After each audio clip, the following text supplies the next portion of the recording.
우리는 예배를 마치면 인사를 나누면서 교회당을 나섭니다. 저도 할 수만 있다면 여러분들과 인사를 한 분 한 분과 나누고 싶습니다. 근데 실제로는 여러분들에게 만약에 잘 지내셨느냐, 반갑다느니, 또 그 전에 아프셨는데 이제는 괜찮으시냐는 등 어떤 한두 분이라도 정말 제가 나누고 싶은 만큼 충분히 인사를 나눈다면 그 사이에 수십 명이 휙휙휙휙 아마 지나가실 겁니다. 시간과 공간에 제약이 있다는 것이 참 안타깝습니다. 그럼에도 한 분 한 분 인사를 나누고 싶은 것이 저의 마음입니다. 그런데 만약, 어디까지나 만약입니다. 이건 가정을 하는 겁니다. 만약 이렇게 나가시는 분들과 인사를 나누는데 제가 악수를 해도 모자랄 판인데 어떤 성도님이 이렇게 나오는데 제가 그분의 뺨을 때린다.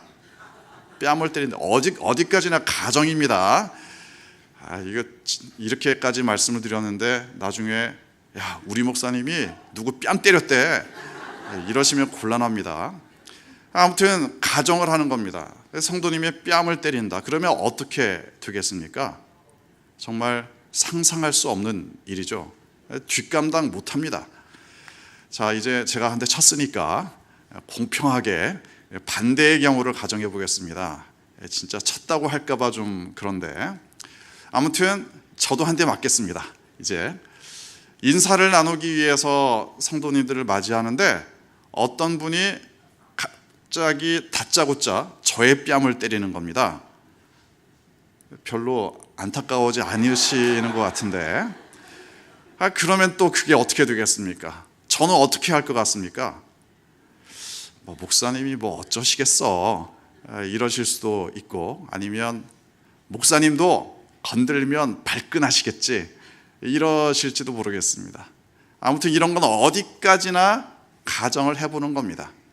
그리고 다 화가 날 만한 일들이죠. 만약에 이런 일들이 실제로 벌어진다면 어떻게 해서든지 안갚음을 하고 싶을 만한 일들입니다. 아니, 나에게 어떻게 그렇게 할 수 있느냐? 나도 가만히 있지 않겠다. 이런 식의 마음이 생기지 않겠습니까? 만약 이게 실제로 일어나는 일이라면 정말 복수하고 싶은 마음마저 생길 겁니다. 나도 가만히 있지 않고 받은 만큼 돌려주겠다. 이게 복수의 마음입니다. 구약 성경을 보면 예를 들어서 삼손 같은 경우는 완전히 복수의 사람입니다. 안타깝지만 삼손이 엄청난 힘을 발휘한 것은 거룩한 목적을 위한 것들이 아니었습니다. 자기가 화날 만한 일들을 당했을 때 복수하기 위해서 엄청난 힘을 발휘했던 거죠. 겉으로만 보면 적들을 물리쳤습니다. 하지만 그 마음에 있는 동기는 복수를 하는 겁니다. 그러니까 이 삼손이 마지막으로 블레셋을 무찌른 것은 결국 자기의 눈을 빼버린 원수를 갚게 해달라, 복수하기 위해서 마지막으로 엄청난 힘을 발휘했다는 게 아닙니까? 한편으로 생각해 보면 복수하고 싶은 마음 자체는 반드시 나쁜 것만은 아닐 수도 있습니다. 왜냐하면 특히나 억울한 일을 당했다든가 부당한 대우를 받았다든가 만약 그런 식의 상황이라면 복수하고 싶은 마음 자체는 아주 자연스러울 수도 있습니다. 정당한 것일 수도 있습니다. 내가 당한 억울한 일, 부당한 대우, 그것을 갚겠다는 마음도 있고 결국 잘못된 것을 바로잡겠다는 마음도 포함될 수 있습니다. 잘못된 것을 바로잡는 그것을 우리는 정의라고 말할 수도 있습니다. 그런 의미에서 최근 우리나라에서 이어지고 있는 소위 미투 운동, 상당히 의미가 있습니다.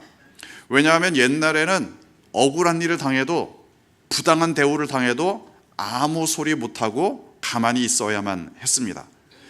하지만 아무 소리 내지 않는다고 해서 괜찮은 건 아닙니다. 억울하지 않은 건 아닙니다. 심지어 몇십 년 전에 일어난 일을 가지고 문제 제기를 하시는 분들도 있죠. 어떤 분들은 이렇게 반응합니다. 몇십 년 전 이야기를 또 꺼내냐? 하지만 그건 억울함에 대해서 잘 모르시는 분이 하시는 말씀입니다. 몇십 년 전 이야기를 꺼낼 만큼 그만큼 억울했다는 이야기죠. 잊혀지지 않습니다. 이제라도 바로잡기를 원하는 마음 때문에 어렵사리 이야기를 꺼내는 거죠. 억울한 일을 바로잡기 원하는 마음, 그것도 복수심입니다. 그리고 그 복수심들로 말미암아 오늘날 우리는 이 정의에 대해서 다시금 배우고 있습니다.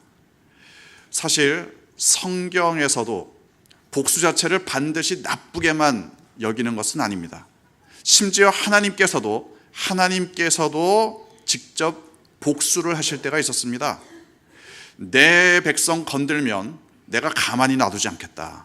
그리고 실제로 그렇게 하셨습니다. 때로는 억울한 일 당한 사람들 대신에 하나님이 갚아주시기도 했습니다.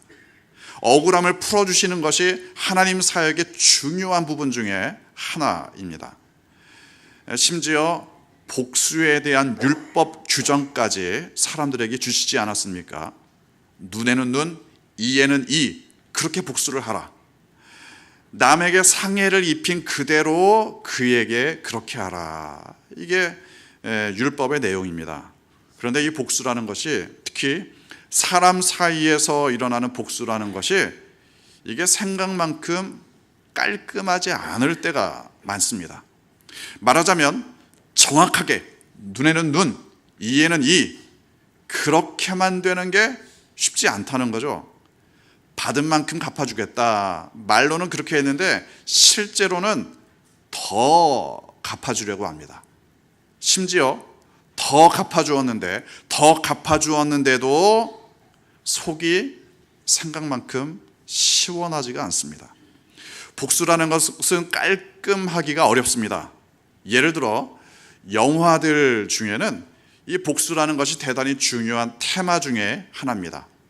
복수하기 위해서 무술을 연마한다든가, 복수하기 위해서 철저한 계획을 세운다든가, 아니면 복수하기 위해서 오랜 시간을 기다렸다든가, 이런 식의 이야기가 아주 중요한 소재가 되기도 합니다.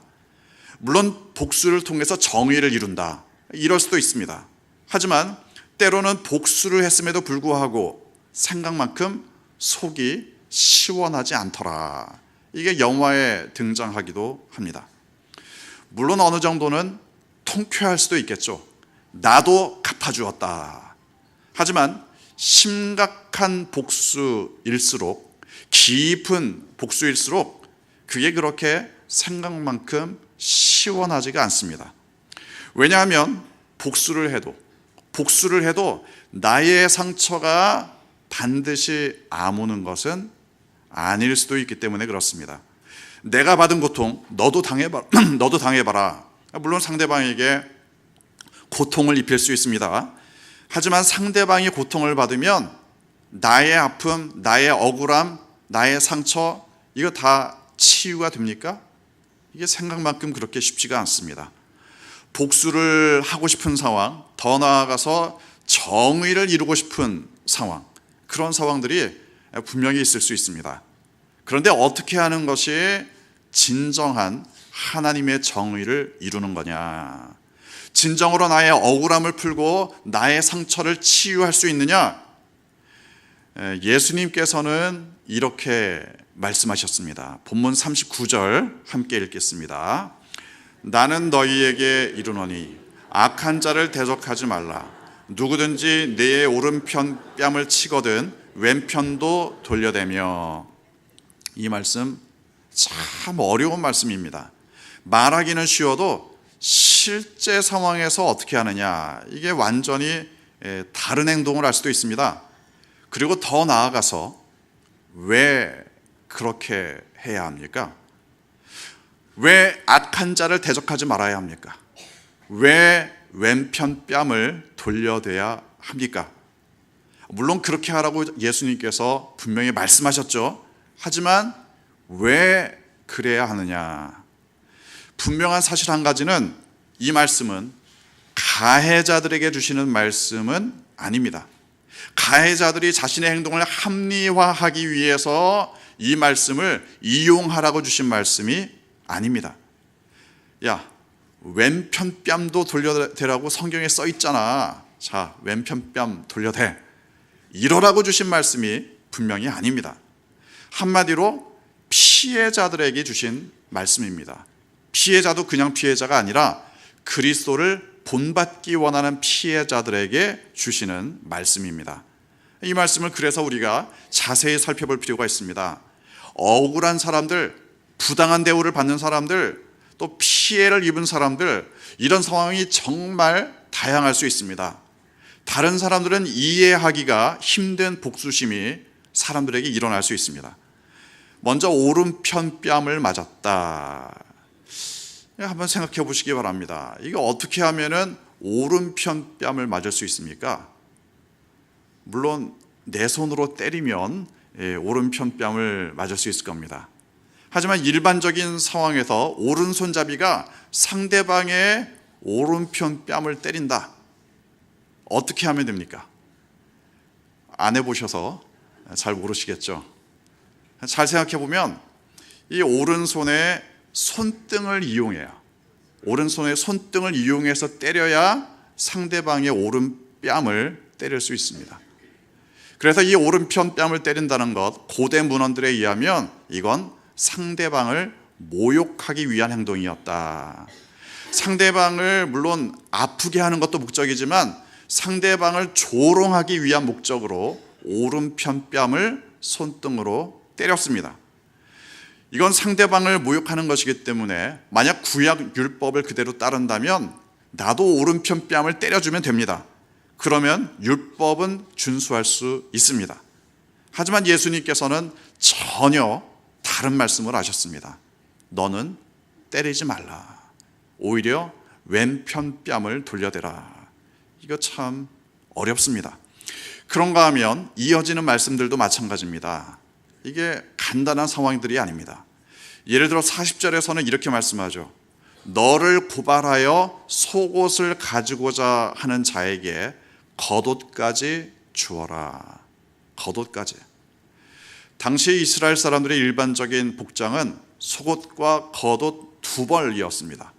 그리고 이 겉옷 같은 경우는 담요로도 사용을 했습니다. 그러니까 다 중요한 거죠. 그러니까 만약 속옷을 고발당해서 속옷을 빼앗겼다. 그러면 겉옷이라도 지켜야 합니다. 아니, 오히려 빼앗긴 속옷을 되찾기 위해서 나도 상대방을 고발해야 합니다. 그런데 이게 분명히 이것은 율법을 문자적으로 지키는 거죠. 그런데 그러지 말고 겉옷까지 주어라. 이게 어떻게 되는 겁니까? 또 억지로 오리를 걸어가게 하는 사람이 있다면 그러면 어떻게 복수를 해야 되느냐? 율법에 의한다면 또 우리의 상식에 비추어 본다면 나도 그 사람을 힘들게 하겠다. 이게 복수의 마음일 겁니다. 하지만 예수님께서는 말씀하십니다. 심리까지라도 동행해 주어라. 나는 더 힘듭니다. 이게 무슨 복수입니까? 그리고 41절에서는 결론적으로 가장 심각한 말씀을 하십니다. 뭘 달라고 하는 사람이 있으면 다 줘라. 다 줘라. 이 말씀은 그야말로 가장 악용할 소지가 높은 말씀입니다. 야, 성경에 써 있잖아. 다 주래. 달라고 하면 다 주래. 그러니까 네 거 다 줘. 너의 돈, 자동차, 집, 핸드폰 뭐든지 다 줘. 성경대로 살아야지. 이런 말씀이 아닙니다. 물론 이제 실제로 그렇게 살아가는 사람이 정말 있겠습니까? 만약 그런 분이 계신다면 저에게도 좀 소개를 해주시기 바랍니다. 저도 달라고 할 게 좀 있을지 모르겠습니다. 어쩌면 가진 것이 많으면 많을수록 이 말씀은 좀 피하고 싶은 말씀일지도 모릅니다. 하지만 어디까지나 이 말씀들은 이용해 먹으라고 악용하라고 주신 말씀이 아닙니다. 가해자들에게 주신 말씀이 아닙니다. 어떻게 하면 복수가 복수로 그치지 않고 하나님의 정의를 이룰 수 있느냐? 나에게 억울한 마음이 있지만, 복수하고 싶은 마음이 있지만 지저분한 복수가 아니라 진정한 자유를 맛보기 위해서는 어떻게 해야 하느냐. 복수의 마음과 하나님의 정의를 함께 고민하는 사람들에게 주시는 말씀입니다. 율법을 악용해서 반드시 눈에는 눈, 이에는 이, 문자적으로 이렇게 복수하려는 사람들에게 경종을 울리는 말씀입니다. 물론 하나님의 정의라는 것과 사람들의 정의라는 것은 분명히 고민해야 할 부분이 있습니다. 어떤 부분에서 같고 어떤 부분에서 다른가, 그런 거죠. 하지만 예수님께서는 이 세상과는 완전히 다른 방법으로 하나님의 정의를 이루어 가셨습니다. 실제로 예수님 자신이 그 방법이었습니다. 예수님께서 인간들에게 얼마나 많은 상처를 받으셨습니까? 예수님께서 말하자면은 인간들에게 오른편 뺨을 맞으셨습니다. 속옷을 빼앗기셨습니다. 오리를 억지로 걸어가게 되셨습니다. 가진 것을 다 빼앗기는 형편이 된 거죠. 온 세상의 주인 하나님 자신이신 예수님께서 정말 부당한 대우를 받으셨습니다. 억울한 일을 말도 못하게 당하셨습니다. 그러면 예수님께서는 눈에는 눈, 이에는 이, 그렇게 복수를 하셨느냐? 오히려 예수님께서는 자기 자신까지 내어주셨습니다. 다 주셨습니다. 모든 것을 다 주셨습니다. 사도 바울은 예수님의 십자가를 묵상하며 이렇게 권고합니다. 로마서 12장 19절부터 21절까지 함께 읽겠습니다. 내 사랑하는 자들아, 너희가 친히 원수를 갚지 말고 하나님의 진노하심에 맡기라. 기록되었으되 원수 갚는 것이 내게 있으니 내가 갚으리라고 주께서 말씀하시니라. 내 원수가 줄이거든 먹이고 목마르거든 마시게 하라. 그리함으로 네가 숯불을 그 머리에 쌓아 놓으리라. 악에게 지지 말고 선으로 악을 이기라. 기본적으로 악한 방법으로 복수를 하는 것은 하나님의 의를 이룰 수 없습니다. 상대방이 나에게 했던 것처럼 나도 악한 방법으로 똑같이 갚아주겠다. 그러면 똑같은 사람이 되는 겁니다. 그래서 그런 방법은 복수를 하고도 속이 시원해지지가 않습니다. 때로는 복수를 하고도 죄책감이 생깁니다. 왜냐하면 나도 똑같은 사람이 됐으니까. 눈에는 눈, 이에는 이, 하나님께서 이 율법을 주신 이유가 있습니다. 받은 것 이상으로 복수하려는 사람들이 너무나 많기 때문에 그렇습니다. 그 옛날에만 그랬던 것이 아니라 오늘날 우리를 봐도 마찬가지입니다. 예를 들어 어떤 분이 층간소음 때문에 괴로움을 겪고 있다. 물론 괴로운 것은 맞죠. 하지만 층간소음 때문에 복수하기 위해서 상대방을 죽인다. 그러면 이 복수는 정당화될 수가 없을 겁니다. 사람의 마음은 층간소음 그 이상으로 되갚아주는 것이 바로 사람의 마음에 있습니다. 또는 자동차를 운전해서 가고 있는데 옆에서 갑자기 차가 끼어들었다. 아주 위험한 상황입니다. 놀랄만한 일이고 또 기분도 나쁩니다. 물론 복수하고 싶은 마음이 생기는 것 자체는 자연스러울 수도 있겠죠. 저렇게 운전하면 안 되지. 그래서 상대방에게 무엇인가 가르쳐주고 싶은 마음도 생길 수 있습니다. 하지만 그렇다고 해서 만약에 보복 운전을 한다. 어떻게 하면, 얼마나 복수를 하면 그러면 정당한 복수가 되는 겁니까? 정말 받은 만큼만 돌려주었다고 장담할 수 있는 복수가 존재할 수 있겠습니까? 이 세상의 복수의 방법은 여전히 깔끔하지가 않습니다. 물론 세상 법정에 고소를 할 수도 있습니다. 그러니까 내가 개인적으로 복수를 하는 것이 아니라 법에 의해 객관적으로 복수를 할 수도 있습니다. 그것이 필요할 때도 있습니다. 상대방이 받아야 할 법의 심판을 통해서 복수를 이루는 거죠. 그런데 법에 의해서 상대방이 처벌을 받았다. 그러면 정말 복수가 끝납니까? 그 사람을 미워하는 마음도 끝납니까? 내가 받은 상처들, 억울함들 다 사라집니까? 이 세상의 방법도 물론 합리적으로 적법하게 활용할 필요가 있습니다. 하지만 그게 우리의 복수를 완성시켜 주지는 않습니다. 그래서 그리스도인이라면, 하나님의 정의를 이루고자 하는 사람이라면 그것으로 충분하지 않다 고백할 수밖에 없습니다. 나의 복수를 완성할 수 있는 방법, 이 세상에는 존재하지 않습니다. 나를 괴롭힌 사람에게 고통을 안겨준다고 해서 그 복수가 완성되지 않습니다. 그래서 예수님께서는 어떤 방법을 선택하셨느냐? 그 죄 많은 인간들, 그 사악한 인간들을 의인으로 바꾸는 방법을 선택하셨습니다. 십자가를 지었습니다. 물론 하나님께서 악인들을 징계하는 방법을 사용하실 때도 있죠. 하지만 그건 역시 하나님의 의를 완성시킬 수는 없습니다.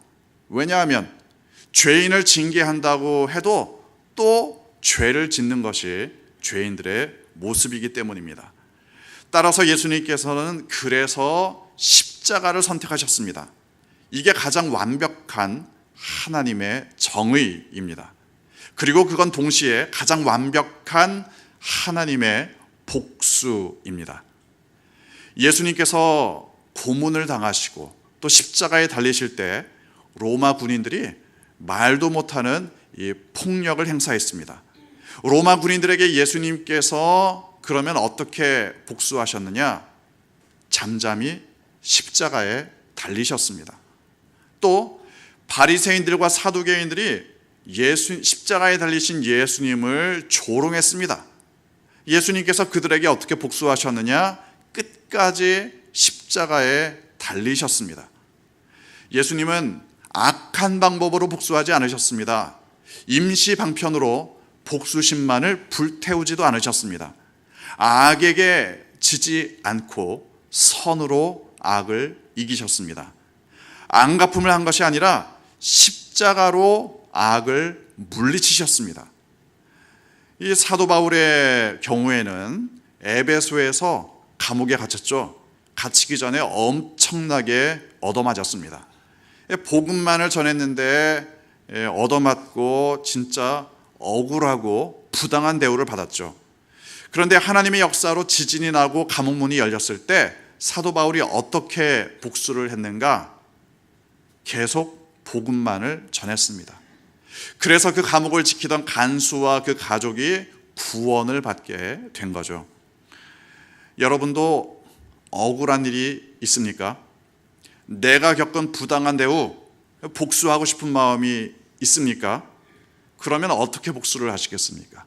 어떻게 복수를 하면 여러분의 억울하고 부당한 그 마음들, 진정한 평안과 자유를 누릴 수 있겠습니까? 악에게 지지 말고 선으로 악을 이기시기 바랍니다. 십자가를 통해 그 사람을 의인으로 만드는 것이 가장 완전한 복수의 방법입니다. 하나님의 정의를 십자가를 통해 가장 완전하게 이루는 여러분 되시기를 주님의 이름으로 축원합니다. 기도하겠습니다.